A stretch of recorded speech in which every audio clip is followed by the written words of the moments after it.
Hello, let's talk about enemies. Because if you look around the world, you can see that most people get the enemies of exactly equivalent to what they are, or rather, forces get the enemies of exactly what they can reflect and expose in the structure.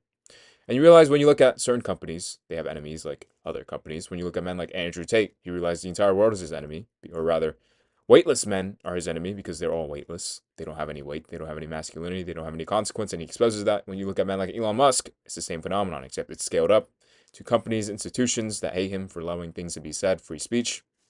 Then you look at a man like Trump and you realize it's nations, it's entire governments, it's the people themselves because they don't like a leader that says, this is mine, move forward or don't.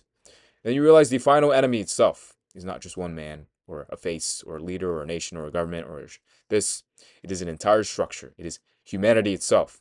And the enemy is no longer one person, but the entire wall of entropy that you call the human race. The one that lives in a story and a narrative, in separation and belief, identity, ego. The one that cannot see itself, that one that will refuse to look at itself.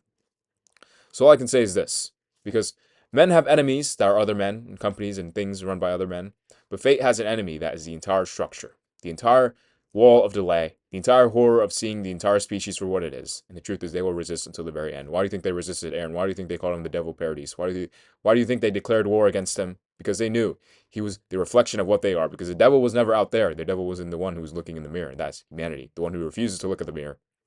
And the truth is, you can resist until the very end. You can fight fate, you can resist fate, but again, you're trying to fight physics, you're trying to fight your own reflection. And this time, reality will reveal you as is, and there's no way out. Because again, everyone can delay truth, but you cannot ever stop truth. And truth will eventually arrive either way. Because in a story, you can debate what truth is, but in reality, nobody can debate what truth is. Nobody can debate what the Titans are when they walk. Nobody can debate the buried things that humanity's refused to look at when it comes at them in full consequence. So, the truth is, all I can say is, men have enemies, but fate's enemy is the entire structure of the world because it is built to resist the fate of its own being. So, yeah.